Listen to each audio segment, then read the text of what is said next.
Sa iba naman pong balita, nagpa-unlock ng isang eksklusibong panayamong interview sa pamagitan ng telepono sa GMA News si American Idol Season 11 runner-up at ngayon tinatawag ng ilan na World Idol, Jessica Sanchez. Excited na raw si Jessica sa pagsabak niya sa kanyang karera o karir sa musika. Nagkwento pa siya tungkol sa iba niyang plano, gayon din ang pagkahilig niya sa adobo. Nakatutok si Katati Bayan.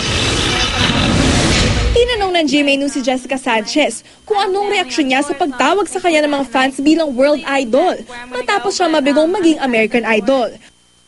That sounds amazing. I mean, I do have fans in different areas of the world, and I'm excited to hopefully become successful in my career and be able to tour the world. Mismong si Jessica, aminadong hindi bagay sa kanya huli niyang inawit sa final showdown na Change Nothing na nauna ng pinunahan ng judges. I felt like it wasn't really me, and I only had a day to pick it, so, that's understandable. But definitely now that American Idol is over, I'm going to get more into my music and I'm going to show everybody who I really am. Sa internet, isang Twitter party nga ang binuksan ng singer na game na sumagot sa anumang tanong ng fans. Gaya ng kanyang paboritong idol performance, paboritong Whitney Houston song at pinakamalapit na kaibigan sa idol. Muling git ni Jessica, deserve ang katunggaling si Philip Phillips sa tagumpay nito. Sa kabila ng mga batikos na puro WG o white guy with guitar ang nananalo sa idol. The only reason I wanted to win was because I really wanted to break the whole thing with the guys winning every year. But, I'm proud of Philip, and he's not just a guy with a guitar. I mean, he is an original artist, and I believe in him so much, and I love his music. Sa ngayon, tutok daw muna sa kanyang music career ang 16-year-old singer.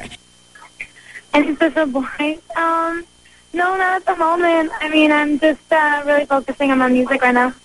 Gayunman, hindi raw niya pinapabayaan ang kanyang pag-aaral at iniisip din ang pagkokolehiyo. Hindi rin niya kinakalimutan ang kanyang pamilya. Labis nga ang pasasalamat niya sa kanyang lolo na mula sa Pilipinas ay bumayahe pa Amerika para suportahan siya.